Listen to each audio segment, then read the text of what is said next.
Hello,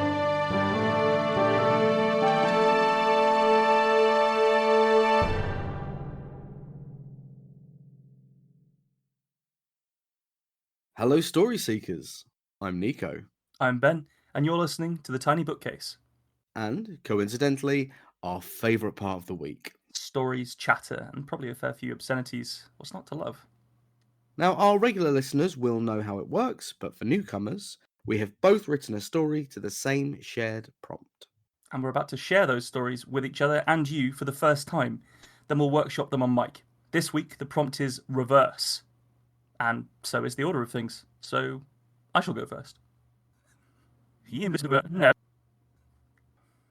Reverse. I shall tell you a tale of the hero with no name. It is not long in the telling, for theirs is a story difficult to grasp. Like a slimy fish in the fetid river of time, it is elusive. Heroes are both born and made. It is false to say that a hero may make a name for themselves when it is given to them at birth by fate. The birth of our hero took place out of time and beyond the sight of fate. They were born at the moment the sun stood still atop the solstice sky, after 9 months carried within a wombless mother.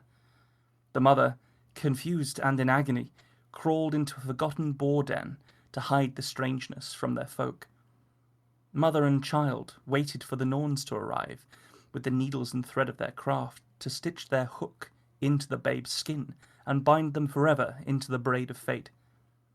The sun rolled down from its high perch, and the mother, knowing that something was awry, refused to nurse the child, and instead abandoned them in the boar's den. The babe did not perish. Instead, reared by savage pigs, they thrived. Meanwhile, the uncaring, revolving wheel of the Norns continued to spin around and around, dragging the life-loomed threads through to them and into their hands. Those fingers of destiny continued to deftly entwine the fates of all into a timeless braid. It was a curious sight. Before them were countless threads connected to the waking world, each twitching and elongating with the passing of deeds and time. After them, the stiff braid of death snaked into the mists of myth, there to coil neatly in a forgotten hoard of lived lives. Such did our hero find when they reached the Norns, in a place so saturated with life and death that time passed strangely. The wheel stopped as the Norns stared. Our hero held in their hand a long blade forged from metal fallen from the stars. It too bore no name. Names, as the Norns knew, trap those that bear them like a bird in a snatching net. "Who is this?" spoke the maiden. "A hero with no name, one we do not know," spoke the mother. "They bring our end," spoke the crone. Our hero, seeming to glow with purpose in that moment, spoke next. "Your end is our beginning. I name you the Moirai, the Parkai, Matres, Hudalura, and Norns. You knot us into a shape that pleases you, and consign us to an endless cycle of deeds with no future. You use our identity to control our fates. No more." The star metal blade slashed at them, ribboning their cloaks and gashing their bodies, and from the wounds poured the sunlight of stolen time. The flesh between the ruinous marks of the blade peeled back and rolled into nothingness, leaving our hero alone with our strands, the wheel, and the unfinished end of the fated braid. We can only wonder what might have been lost had they sliced through the Norn's braid in that moment. Instead, our hero set aside their life and their blade, and began to reverse the work of the Norn's spinning wheel. Rather than forwards, they span it backwards, dragging the braid from the mists of death and unspooling our threaded fate. Their hands worked quickly to unpick the ancient work of the Norns, and fed it backwards as their foot worked the pedal which spanned the wheel. With those threads, came our tales of old, our Beowulf, our Ixander, our Gilgamesh. Our hero toils on still, pulling the lost lives of humanity back from death and returning our history to us. Our hero was the first and truest teller of tales. This I humbly submit.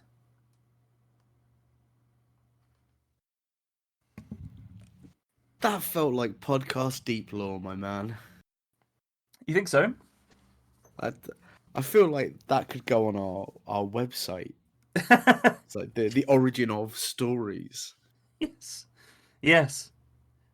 Yeah. I really enjoyed it. Yeah, I wrote down the phrase "instead reared by savage pigs" because that has definitely not appeared in enough tales. There I is need that to be in everything. in pretty much everything I write for this podcast, there's always one line that's meant for you.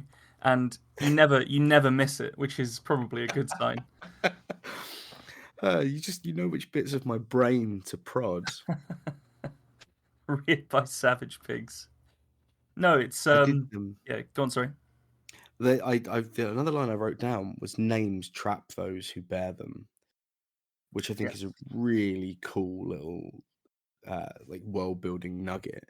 Because obviously we've got a lot of implications of things like the Fae and demons and vampires and all those things where true names bear importance.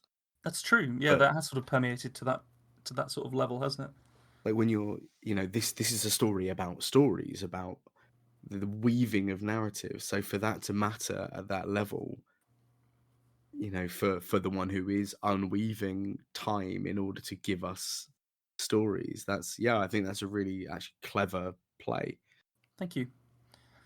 Yeah, I've always been quite taken with this idea of the Norns and the sort of the fates because Yeah. they are just completely embedded inside every society that our civilization is built on. And it's always women, isn't it? It's always three They're women. Yeah. they're always female. Yeah, so I mean, like the Greeks had it, the Romans had it.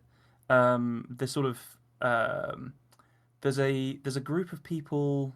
Well, the Celts had it as well, obviously, and Yeah. obviously the sort of the Vikings and the sort of Norse had it. But there's also a group of people called I think they're called the Hurrians, Yeah. who dwelt around the Euphrates in about sort of 3000 BC, and they had this as part of their religion. These sort of like mistresses of fate sort of thing. Um, so this is just a permanent concept inside the human psyche, I think. No, Ben, it's about the three aliens that look like ladies that came to Earth and showed us how to make pyramids. If you don't understand that, then you're obviously not paying attention. Well, obviously I'm not going to say that that's what I believe at all, but like I do think there's something in this idea of like some early human cultures having matriarchies, Yes. um, and then you can sort of see where this is coming from, then, can't you? Um, but yeah, the concept of names trapping people is quite important. It's quite central to the tale because obviously I've gone for a kind of like who do you think the hero is? Like Oh, what conjures in your mind this hero that did this? I don't even know. Like that idea in the hero, it's the hero of the hero's journey. Like this blank slate that you can put yourself onto. Like the sort of paragon of that Yeah, archetype. it's I did get stuck a little bit on the reared by pigs, but I was just this almost. I don't think I ever got a face. Just if you were going to be like aliens are a good example, you're going to be like, this is man. Like Da Vinci's Adam, where he's all Mhm. splayed out. It Yeah. just a man. So it's interesting. So there's no gender on this character at all. It's always they Yeah, them, um, and no physical description. Nothing. You don't even yeah. see most of their lives. You see the moment they're born, and then the moment they take this important step at the end. Um, and I I sort think of it's I wanted to play with that idea um, of people that are beyond the confines of gender norms, yes, whilst also doing a bit of a deep dive on ancient mythology, which I assume it has been done before by many people and probably better, but I think it's one of the first times that I've tried to do this. But Yeah. this idea of this genderless hero, or at least it's not sort of they're a genderless hero, being born by a wombless mother. Like it's all very beyond the uh, confines of what we would assume in sort of like ancient history. It's Yeah. all so. My point there is that because the Norns in this instance weave fate, that they see all and they know all and they are destiny. They Yeah. can't see this because it's beyond their It's outside of rigid their structure. parameters. Yeah. Exactly, yeah. And that's where the power of the hero comes from, because they're sort of coming from out of left field. They're broadsiding this organized structure that just keeps going, keeps repeating itself through different epochs of human existence. Um, so there's a degree of rebellion in the hero, which I think it definitely interested me. I like that a lot. I think it's really interesting to break down the gender norms on this. Mostly because obviously, the reared by savage pigs things, my brain immediately, goes to Romulus and Remus, raised by Yes. wolves, Mowgli, raised by wolves, all these Hmm. classic characters, and it's always a young man. And yeah, even though you gave no masculine pronouns, my brain gave me a kind of like Achilles type hero, really. Hmm. And I think that's totally reasonable yeah, to assume that. it's interesting to see what the kind of cultural the background of these sort of narratives gives you.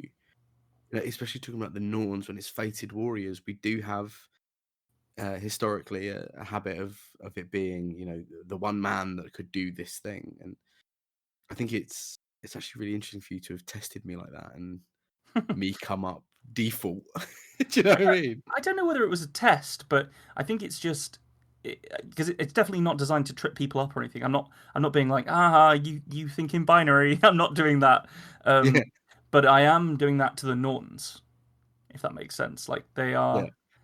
This is outside of their ken, and therefore it ends them. It changes the status quo of the world and the way that civilization works. yeah. Yeah, it's also extremely short. This is the shortest thing I've ever put up into the podcast. Really? Yeah, it's just shy of 700 words, so it's technically outside the limit. Good God. But the prose is so dense. I don't know if you could probably tell from the way that I said it. I performed it, but the prose is so dense that you've got to say it slowly because I yeah. it didn't feel like under 700 words. It just didn't. But I Mm, think it's because there's a lot of story in there. It's a small bite, but it's full of flavor. mm, yeah. I was trying to pump it up. But I think I added about 20 words to it, and then I was just like this. This is it. This is the whole story. I could add more stuff about place and time and setting, but it doesn't need it. This is the point of the story. Yeah, I think you're right though. There, it's anything you add has the potential to become bloat, and especially Mm, when you're trying to keep it. The whole point of this tale is it's outside of place and time, and so the more context you give, the less effective it becomes. I think. I agree. I think you made absolutely the right call Mm. in terms of saying no, that this story is finished and I should leave it here. I will, of course, get my punishment from Eusteris for going underneath the word floor, though. Well, you remember what it is. It's one lash for every word you're under the count. That's So, I'm dead. I'm dead. That's too many lashes. but it gives you one little special kiss for every word you are over. So you got so many kisses to drag in. All right, I have to balance them out, do I? Yeah. Well, it's your You turn. know the rules, boy. There he is. It's been a while. Right, your turn. I'm leaving now. I'm fascinated to see what your take on reverse is. Okay. Reverse. Next. The demon's voice was surprisingly pleasant, if a little oily. It jarred horribly with the boiling ocean of tormented screams on which it floated. Edith Collins, of number 23 Denfield Lane, dutifully stepped forward. Edinburgh was British enough to have its denizens master the art of the queue, and Edith had decades of tutting, elbowing, and deering under her quilted belt. That's me! The demon took her in. Comfortable shoes, sensible trousers, nice cardigan with an affixed brooch, and right there between the folds of her lilac blouse was a cruciform. It looked expensive, at least in human terms. Down here it wouldn't get you much, but hey, what would? Right, to confirm. The demon looked at its great volume, bound in the leather of particularly sinful dinosaurs. You are one Edith Collins, 83 years old, from Edinburgh, Scotland, Earth, the mortal plane. The old lady wrinkled her nose. Her half-moon spectacles, balanced delicately on it, were nearly forced to rely on their emergency chain. Yes, look, I think there's been a mistake. She lifted her chin imperiously. I'm a Christian. As such, I shouldn't be here. She looked around admonishingly, as though peering at the dusty curtains and smoke-stained carpet of one of her lesser neighbours. As though to highlight her point, a red-hot poker was applied to someone in the distance, eliciting a bellow of, "Oh, Jesus Christ!" Jesus did not respond. Right, I'll be honest with you, dear. You all say that, but records are records, and you must have transgressed. It's him upstairs that makes these rules, so you'll have to make a complaint on the Almighty's record keeping. I just work here. For the longest of moments, Edith was torn. You couldn't really argue with God, could you, on account of his being God? But Edith had been a devout servant of the Lord Almighty for her entire life. There was no way she'd have transgressed against his holy kingdom of light. The demon looked on impassively. It had seen, in its long tenure, plenty of beings trying to work through their lives in order to pinpoint exactly when they'd earned an eternity of torture. Eternity of torture, of course, is a bit of a misnomer. Even demons get the bank holidays to spend some time with little Timothy and Santa Nicole, the Unblooded. Listen, Edith, you seem nice. We can check your record for you. The demon tore a page from the book as he said this. It moaned in strange, howling pleasure as he did so.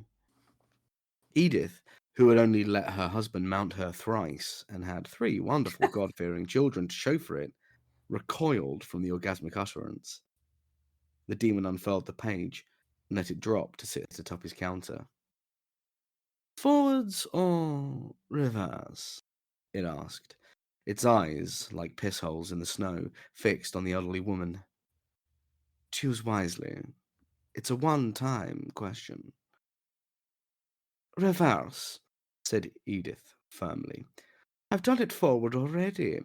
Come now, demon, show me my sins. The demon rolled those deep-set eyes. It hated it when people got all high and mighty. It was only flipping clerical stuff. Right you are, looking for sins in reverse. Let's go.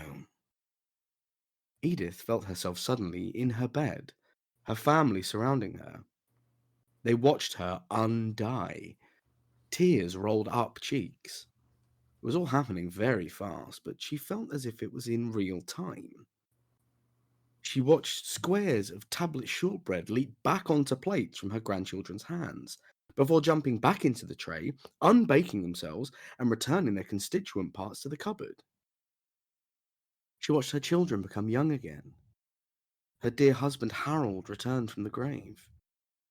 She watched the world lose technology, and eventually she watched herself slide, feet first, back into the womb. She found herself once again at the gates of hell. A queue was forming behind her. The demon was looking at a readout. Yes, big spike at childbirth, obviously. Original sin. Of course, that's all covered by the big J. He scribbled something into a notebook. Yes, really, by your Christian standards. You did a pretty good job of that. Interesting. The demon did not point out that she was also dangerously boring. Right, so we're going to run you through again, But the demon lifted hundreds of sheaths of paper from a drawer that had extended impossibly from his desk. This time, I'm going to add in the memories of anyone you've negatively impacted during your life. I have done no such thing, Edith snorted, thinking she'd already achieved a get out of torment free card. I've been a good Christian all my life. Yes, said the demon, as it cast the howling sheets around her. That's the problem. Edith again woke in her funeral bed. But now it was as if tendrils were fed out into the world. She watched the tablet unmake itself, sure. She watched Harold come back from the dead. She watched millions of the poor starve to death as she scraped mounds of leftover roast dinner into the bin. She watched Mohammed Ishtar, the cab driver she had met on a weekend trip to Glasgow, be unmolested by police, unreported as he was for being dangerous and suspicious. She watched that young homosexual, Marcus Englesby, who she had chastised for his sins, unhang himself. She felt, for those long moments, the suffering of those around her, the hundreds of lives her words had shaped, and the misery she had poured into others' hearts because a book had told her to be hateful of them. The demon watched, disappointed as this slid across his readout, and Edith's emotional state did not change. As he waited for her to be unborn once again, he lit a cigarette and took a long draw. She wasn't going to learn anything from this. They never did, the righteous types. If anything, she'd probably like it inside. So many kindred spirits and all that. It had only put about 3% of the people she'd wronged through her inability to recognize her faults into the equation so far. It rifled for more pages in the drawers and looked back along the forming queue. It would work through lunch, it decided. She was going to take a long time. That was fantastic. Thank you, man. I really, really enjoyed that. That was it felt like a rich piece of cake, or indeed a bit of shortbread biscuit. Okay. Quite simple in its construction, but everything you sort of lingered on things just the right amount, and there was a richness to the tale that had a fair few layers of meaning, and also just a big dollop of the everyday in it. And that's something that I think that you capture really well often in your stories. This sort of the kind of banality of evil, the sort of mundanity of everyday working life. God, I'm fascinated by it. I'm fascinated by mundanity Yeah, no, you can tell. and our acceptance of it. Yeah, I think that's probably I probably should have spotted it already, really, but that is probably the biggest emerging theme of your writing. I think Yeah. is that, and for good reason. It's fascinating because it's what 90% of what 100% of people do with 90% of their time. Yeah. Nothing, like just pointless 9 to 5 jobs and petty little admin disputes and things like that. You know, there's stuff that makes you like nobody's on their deathbed and thinking, oh, I wish I'd clocked in more overtime. Like that's not Yeah. happening to anybody. It's so against human nature as well, isn't it? This is actually really interesting because not your story was about the passage of time and the growing of tales, which is very much in human nature. And I'm fascinated by the mundane because we've all seemingly accepted it. And I meet a lot of people in my day-to-day life who just don't pursue creativity in any form. And I think a big part of it is this idea now that you have to be able to monetize everything, Yeah, and that's that true. you shouldn't sing or draw or write unless you're good. And Mm, I mean, first of all, you don't get good at something unless you do it a lot. that's true. But also, you should just create because it feels good to create, and it's good for you to use those bits of your brain. And there are Yeah, people for who yeah. that must just completely have stagnated by now, and that makes me really sad.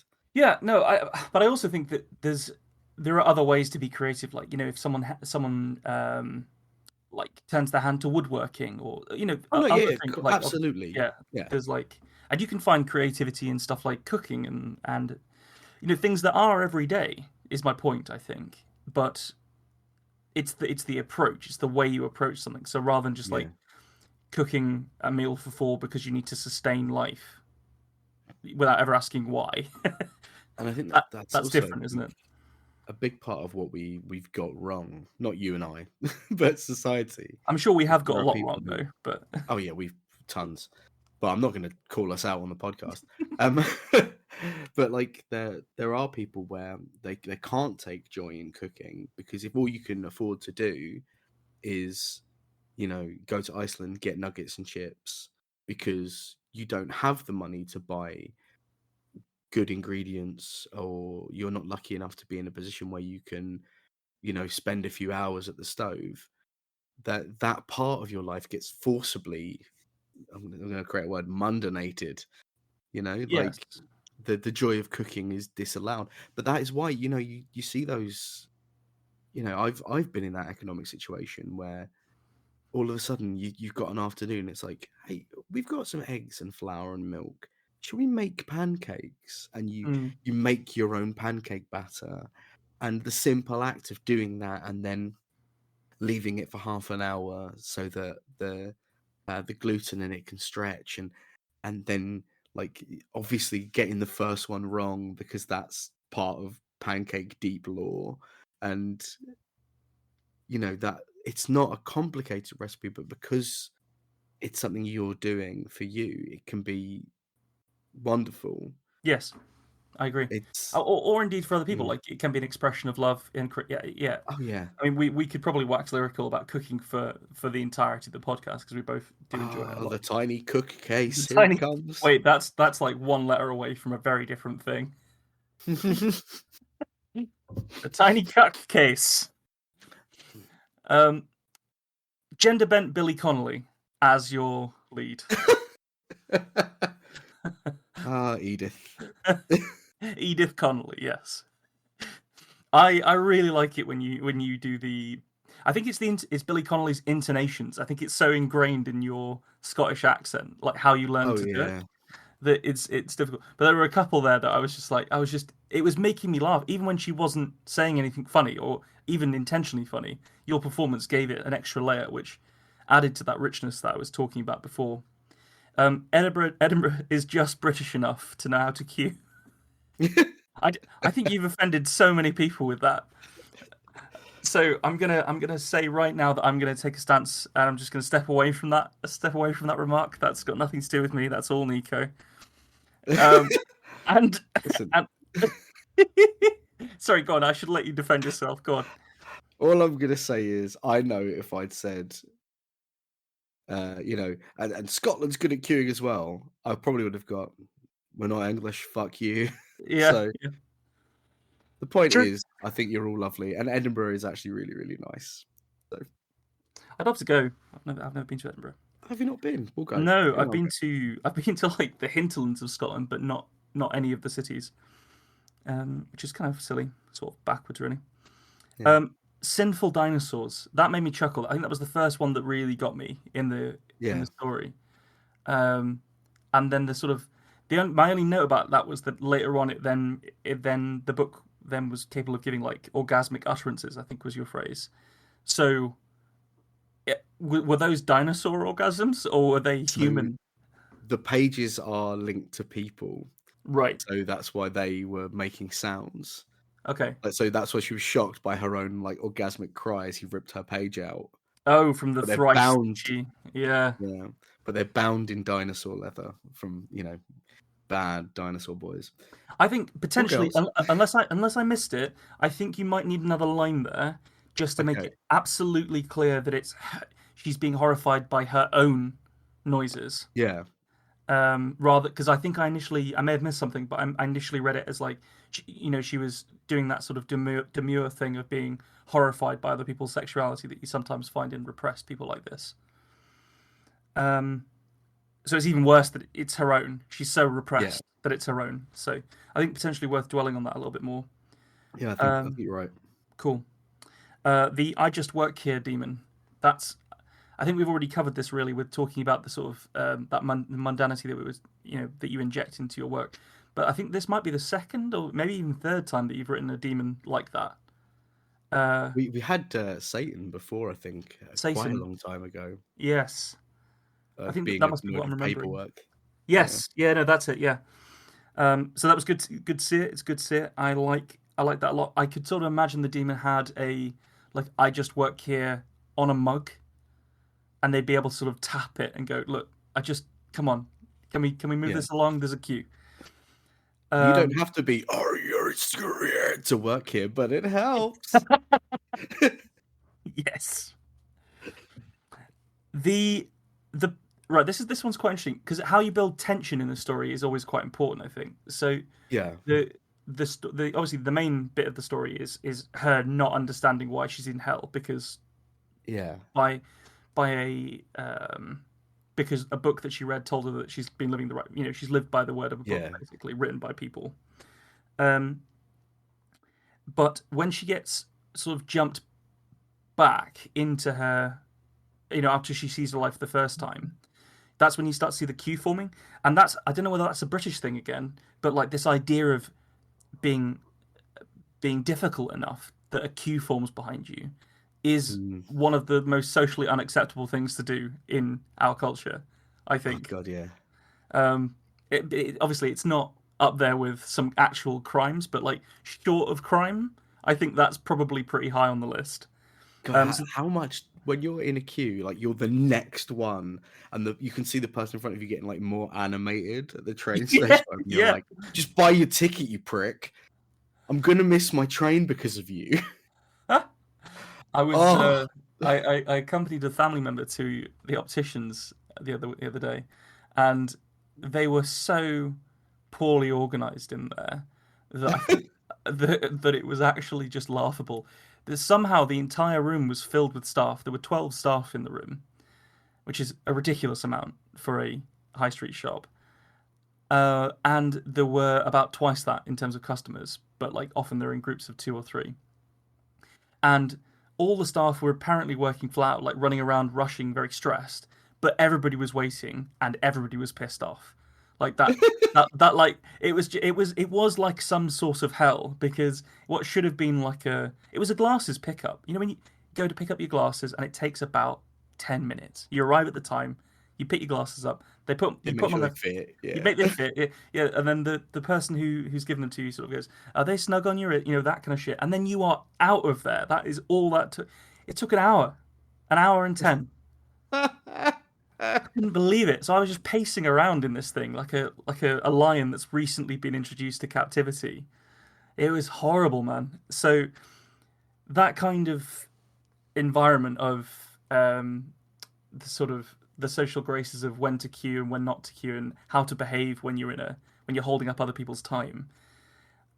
I assume that is universal, but I connected to it in a very British way. Yeah. So that's just a minor note that potentially some other cultures might not get that, but I think that's okay.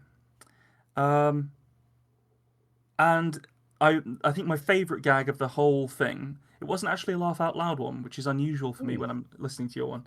It was the spike of sin at birth being the original sin, Oh, and I really that joke is where this whole story started. okay, that's the best joke in the whole story for sure. Yeah. Like there are loads of really good jokes in there, but that the way that you not only wrote it but then executed it with your performance was top notch.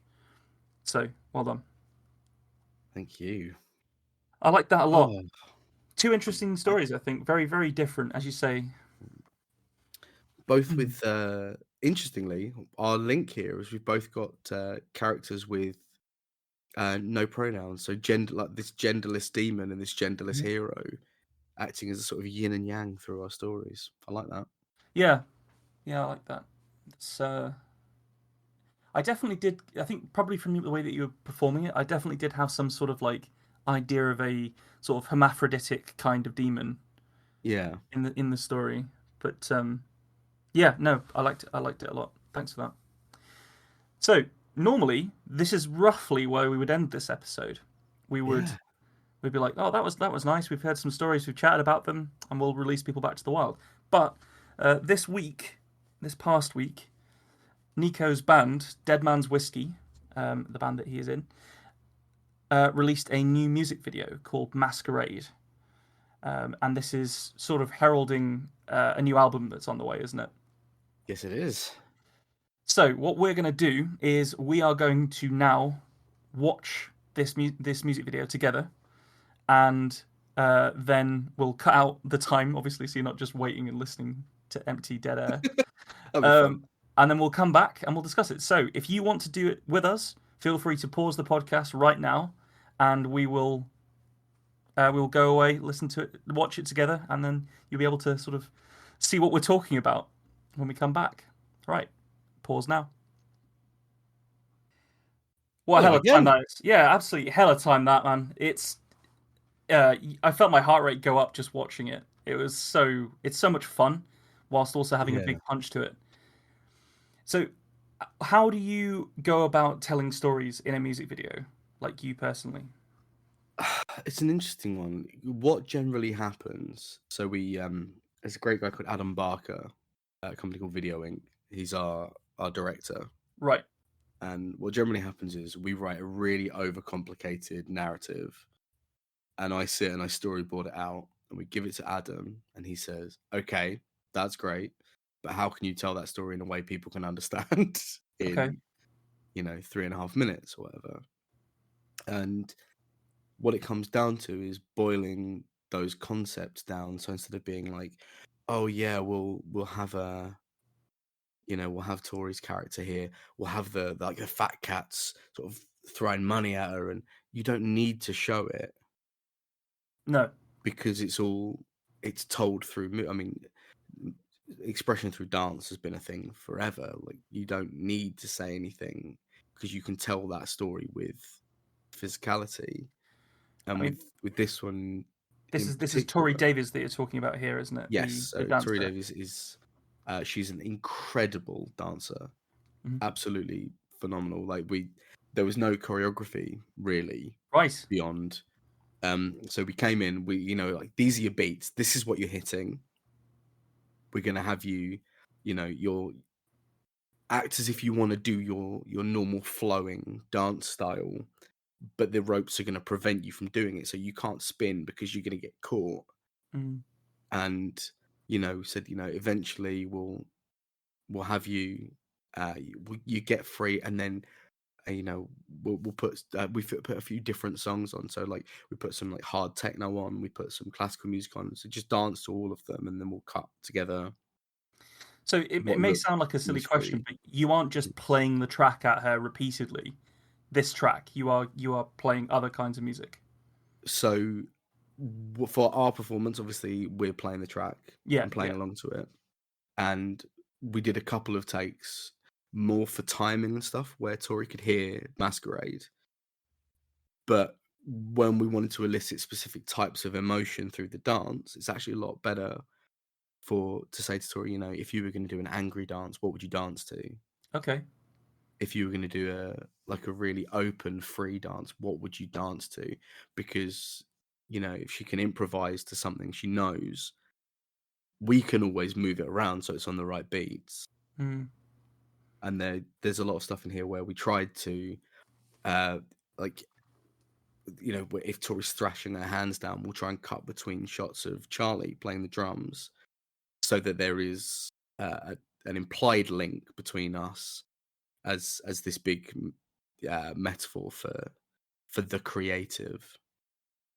So that is the central beat of this story, isn't it? This idea of needing to sell your soul for success in Yeah. a creative endeavor. So it's a strange one. It's tough in the music industry, and everyone says it. I know that in all these industries it is, but especially once you reach a certain point, that it becomes a game that's not just about, it's okay, you can play well enough for people to turn up, but now you got to learn the rules and you got to play by those rules. And we're not particularly good at that bit, What, playing by but the we rules? are good. Yeah, but we are good at saying, well, actually, no, we can achieve that same effect if we do this. So we're just going to do that. We're going to do it the way that we want to do it, and that's what the song's about. Really, it's about that, like not wanting your freedom of expression and creativity to be sort of stifled by the powers that be, whoever they are. So I've got a follow-up question then, which is that Go on. I think this is your 7th music video, and I'm Yeah, including some of the smaller ones where you're just potentially recording yourselves. Like early yeah. on, we're talking like War Machine and stuff like that. I don't know how produced they were. Camera on a Um, tripod. Yeah, Camera on a tripod, yeah, I thought so. I mean, they're still good, but it's that's largely to do with the sound because the sound is so refined and well put together. Whereas now you're talking like this feels very well produced and it looks amazing. And the last few have like it's really gone up. So what have you learned about storytelling through music videos that you applied to this one from your previous endeavors? so the biggest one to look at is if you watch our video for Racing Bullet, we Hmm. try to tell a story and we've got multiple locations and stuff happening, and it's you can if someone told you what the story was meant to be, you'd be like, oh yeah, I see it. But the important lesson to learn was that people will work it out if you give them the pieces, and don't be precious about what the story's meant to be. Let Okay, people find that, like, if your lyrics are good and the shots are interesting, that's enough. Because there'll be people who watch this and they'll just be like, "Cool, that lady did a dance," and that's okay. Like if they enjoy it, that's all it takes.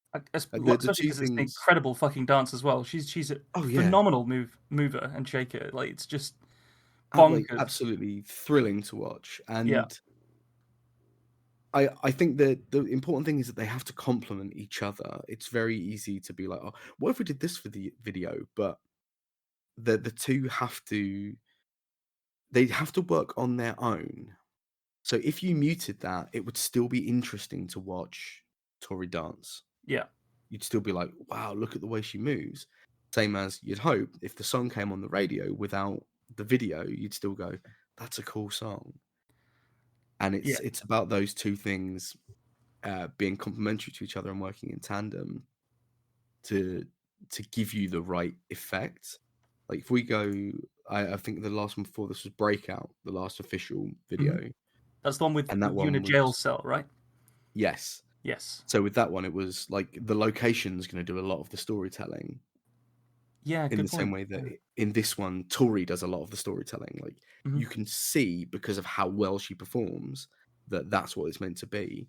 Whereas with me in a jail cell, it's like the metaphor doesn't have to be difficult. We So just you're basically practicing. I don't mean to boil it down by saying basically, but the central tenet is something that you are applying from short storytelling, which is show don't tell. yeah, absolutely. Like you don't Yeah. want to put up a bit at the beginning, and you do see it in some videos actually, where it's like 10 years ago, Nico was put in a jail. Just show me in the jail. Just put him in the jail. Yeah. Put it there. Let people figure it out. Let them have a good time. So visual cues then. So obviously you've got the mask from this idea of the masquerade is on the floor in front of Tori, and you Yeah. see it in most shots. Yes. The implication there is that she's discarded her mask, and that's when she's been restricted. Is that right? Yes. Yeah, perfect. I think that works really really well. So there are yellow lines on the floor below her that look. I don't think they're exactly like this, but they look a little bit like double yellows on a British street in terms of. And for anyone that doesn't know what that means where you can't park. You will get towed or fined or whatever. Yeah. Um, what story relevance did that have, or have I missed it? They're just they're just really there in our It's just location, and we there. couldn't do anything about them. Okay, that was me trying to read too much into it there. I think potentially. But that's Um, kind of the fun of it, right? Like yeah, that, yeah, no, I just because what I thought it was because she's slightly to the left of those. I thought it meant that she was like actually in the middle of the road as well. Do you see what yeah. I mean? Like she was creatively sort of on her way. crossing a road. I mean, yeah, that's what it was. That's what it was. Yeah, cool. No Yeah, worries. on purpose. Cool. That reminds me actually that I think I might have already told this anecdote before, but when I went to go and see a production of King John in Stratford, I had a Q&A with the lead actor that played John, and it was a really nice performance. It had loads of sort of out of time kind of stuff, very anachronistic music and all this kind of thing. And there's a bit where he dances as John dies. Spoiler alert for an ancient play, and history. There were no He spoilers for history, Ben. he dances as he gets poisoned by some monks basically, and he just starts like dancing, and it's to Beggin, the Frankie Valli track. Yeah. And he's just dancing around, and it's quite chaotic, and he's just like his body's just jerking around the place. And I asked him afterwards. I said, were your movements deliberately meant to evoke like a body being hanged, like a hangman's jig, as the rope snaps taut and then the legs bounce around? And he did exactly what you did just then, where he went, "Yep, oh yeah, definitely." It definitely wasn't just how I moved that particular night. So it's always fun to read too deep into things, I think. And then I think, there was one really good bit that I liked of her performance. There's a bit where she inverts for the first time, so her left arm is over her body and her right arm is over her body, and then she's essentially upside down looking at the camera, and it's the first time you see her smile in the music video. And I thought that was potentially because she was starting to get control of the situation by manipulating where the ropes were. Yeah. And then we obviously know she sort of fights her way free, and afterwards when she can dance unencumbered, there's a lot more smiling. So I liked the way that the story beats of her building up to getting free were included right from the off. I thought I don't know. I'm waxing lyrical about it a little bit because I fucking love it. I think it's a work of art. I think the music video is great. The song is fantastic, and I'm just pretty often I find myself just in awe of how you can do that, and this, and everything else that you do. So, I think that's definitely worth noting, and giving you some kudos for it. To accept it with a big dose of love, and also say I am so bad at you complimenting me. I hate it. I know. It's borderline abuse at this stage whenever I compliment you, but I'm going to keep doing it. I assume I'll end up in some kind of demon waiting room queuing behind some lass from Edinburgh. Nice to someone, were you? Fantastic. Well, people know where they can get our podcast, obviously, but where can they find Dead Man's Whiskey? We're on all of the normal music streaming places, so Spotify, Apple Music, Amazon Music. You can go to deadmanswhiskey.co.uk to find out about tour dates and merch. And you can follow us on YouTube and Twitter and Facebook. Just Dead Man's Whiskey everywhere you might go. And that's whiskey with an E. Whiskey with an E. Fucking fantastic. Right. Stories and a music video and a little interview. Snuck a little interview on you. Oh, what a day. What a lovely day. What a lovely day. That'll do us for now, I think. We'll see you all next week with a guest. Thanks for joining us for this episode of The Tiny Bookcase. Remember to subscribe, otherwise you're going to miss out on the future fun. Also, tell a friend. If you like this episode, link them to it. We'd be tremendously grateful. You can follow us on Twitter at BookcaseTiny, Facebook at The Tiny Bookcase, and Instagram at BookcaseTiny for updates. Speaking of supporting the podcast, well, magic can only take one so far. The Tiny Bookcase is supported by the generosity of its patrons. Those kind souls have really kept my belly full the last year. Let's cast a spell for them, shall we? For magnificent beardery, let's cast the Chinicus folliculale spell on Gary Laird.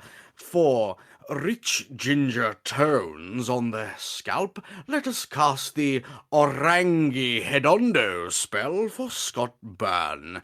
And for general fabulousness, why not the Ooh La La, How's Your Mother spell on Matthew McLaren?